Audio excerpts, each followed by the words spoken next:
Assalamualaikum. Kita sambung lagi perbincangan kita dalam Learning Outcome 4.2 B. Apply Newton's Law of Motion. So dalam kes kali ini merupakan kes baru yang berbeza dalam kes-kes yang sebelum ini. So saya harap semua pelajar berikan perhatian. Soalannya berbunyi, Figure 4.23 shows a block of mass M1 6 kg on a horizontal surface with coefficient of kinetic friction mu k is equal to 0.22 is connected by a string through a pulley to another block of mass 3 kg. The system is released from rest.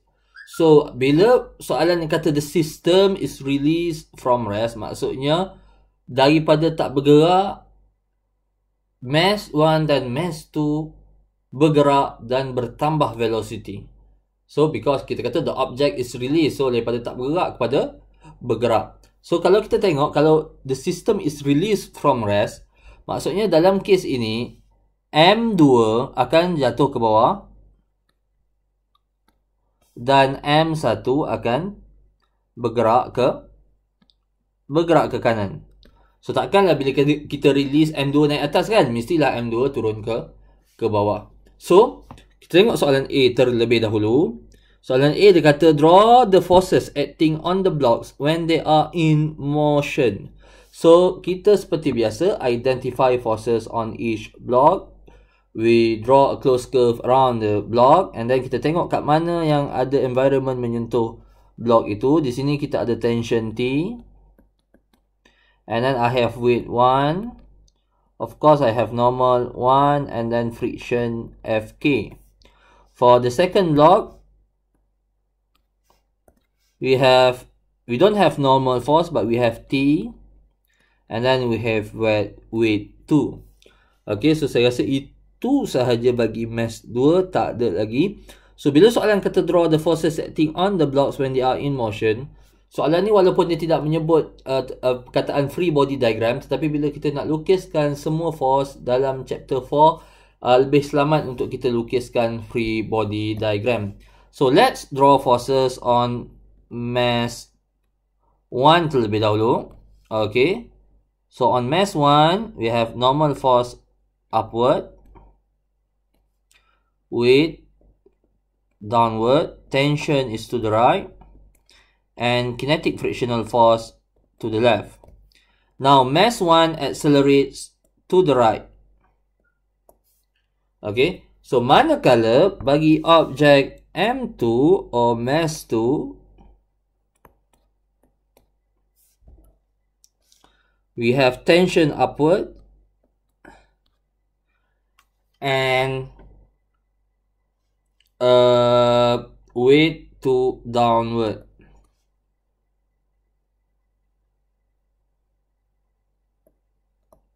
Okay, so the acceleration is downward. Okay, so walaupun soalan tak cakap frictionless pulley, tetapi apabila tali yang sama dalam syllabus kita, tensionnya sama. Bagi kes mass 1 dan mass 2, walaupun tensionnya sama, tetapi directionnya berbeza. Tension bagi mass 2 ke atas, tension bagi mass 1 ke kanan. Begitu juga dengan acceleration, walaupun magnitude acceleration bagi kedua-dua objek adalah sama, tetapi acceleration mass 1 is to the right, while acceleration mass 2 is to the left. So, jadi soalan ini melibatkan dua komponen dan dua objek yang berbeza. So, bagi soalan B,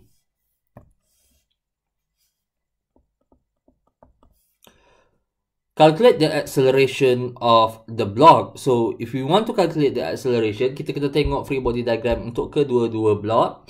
Acceleration kedua-duanya magnitude sama. Okay, tetapi direction berbeza.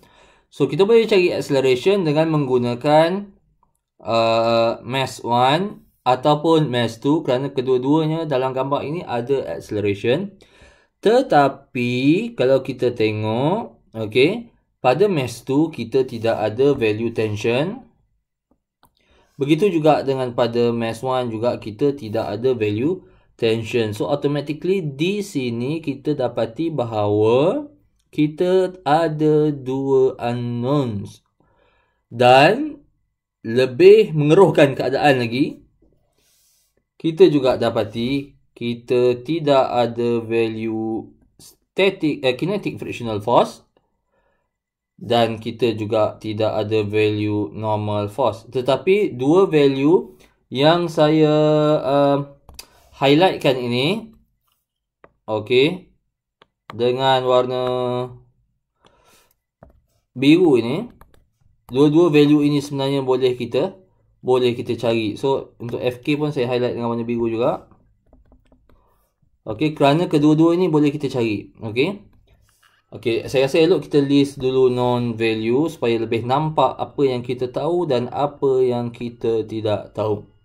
Non-value yang kita sudah tahu ialah M1, M2 dan juga mu K.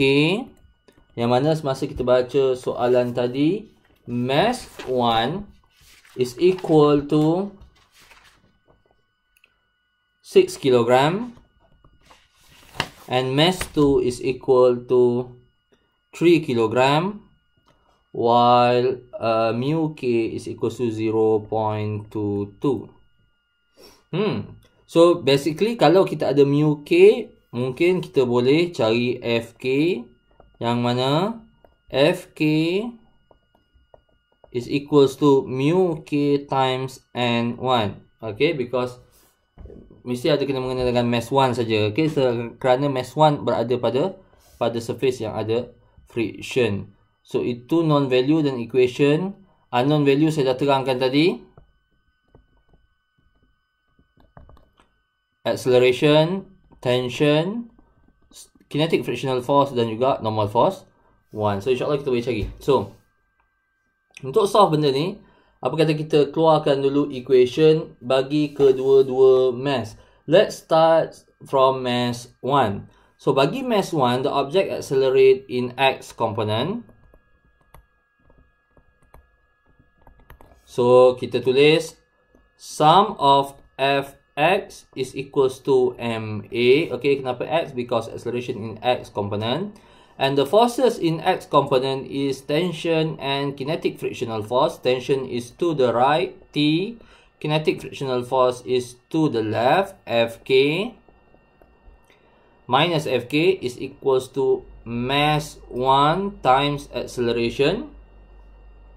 A positive because acceleration is to the right. Okay. So di sini Fk saya boleh gantikan dengan mu K times N1 is equals to M1A.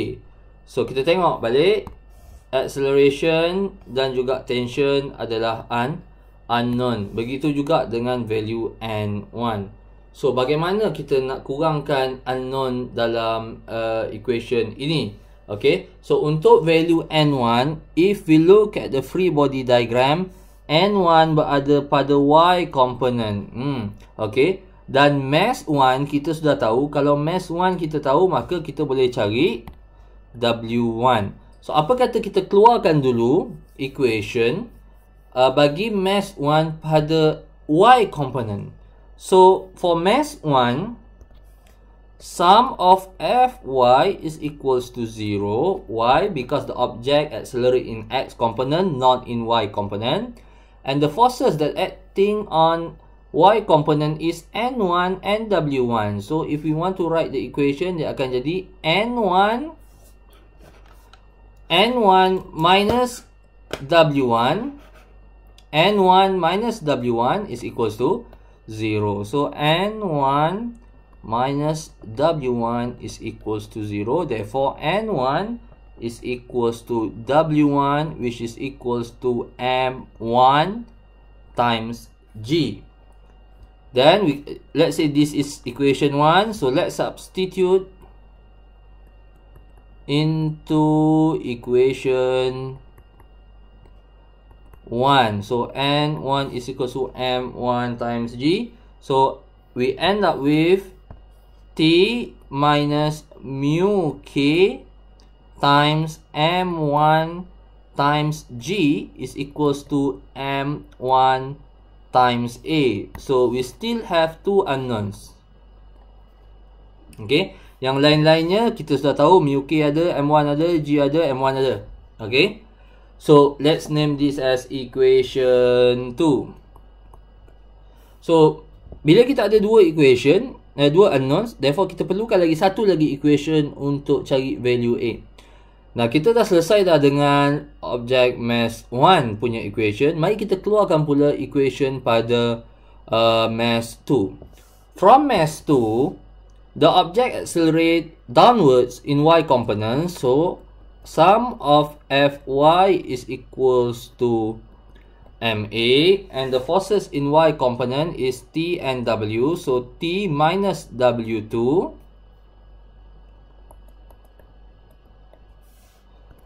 is equals to M2 negative A. A is negative because A is downwards. Okay, so we assign a negative sign for the acceleration. So ini boleh kita tulis sebagai T minus M2 times G is equals to negative M2A. Okay, so let's say that this is equation 3. Okay, so macam mana kita nak solve equation 2 dan equation 3 untuk cari unknown bagi value T. Nah, dalam case ini saya tak nak, okay, kita tengok equation 2 dan juga equation 3. Saya tak nak guna substitution method, tapi apa yang saya nak buat adalah saya nak tolakkan equation 2 tolak equation 3, equation 2 minus equation 1, so that we can cancel out T. Okay, so kalau saya tulis balik, saya tulislah bawah tu juga supaya kita mudah nampak. So kita ada T minus mu K times M1G is equals to negative is equals to M1 times A. So bila kita tolak equation 2 minus equation 3,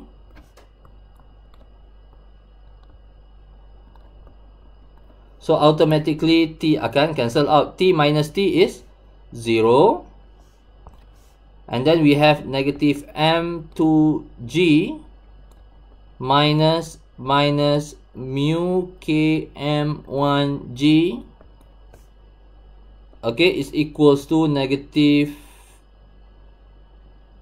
I'm sorry, I made a mistake. Okay, it's actually the other way around. Terribly sorry. So it's 2 minus 3, so negative mu K M1G minus M2G is equals to M1A minus M2A. Okay, so maybe kita boleh masukkan nombor supaya kita nampak lebih mudah lagi. We have negative 0.22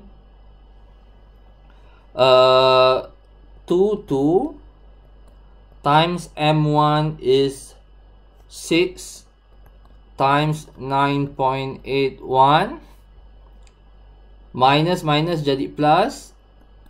M2 is 3 times 9.81. Okay, minus jadi plus, so plus is equals to M1 is 6A plus minus jadi plus. Okay, M2 is 3A. Sebenarnya dah selesai dah sebenarnya kita punya equation ni sebenarnya. Okay, so kalau kita tekan calculator, kita akan dapat okay, let's pause the video dulu untuk kita tekan calculator. Saya pun tak tekan lagi sebenarnya, saya buat cara lain, so saya nak pause jap video ni. Okay, tadi saya dah pause video dan saya dah tekan calculator saya sendiri, dan saya dapati kalau kita selesaikan yang sebelah kiri, kita akan dapat sama dengan 16.4808 is equals to 9A. Nah, saya tak round off sikit pun nombor supaya kita nak elakkan round off error, and I rearrange this equation. I find A is equals to 1.83 meter per second square. That is the magnitude of acceleration for both object mass 1 and mass 2.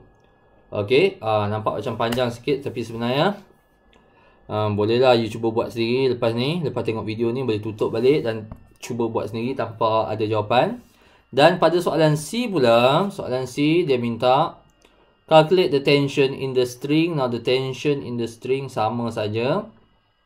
Okay, T1 sama dengan T2. So sama ada kita boleh substitute value A sama dengan 1.83 meter per second square pada equation 2, ataupun kita substitute pada equation 3. Okay, so saya nak substitute for C. I want to substitute A is equal to 1.83 meter per second square into equation 2.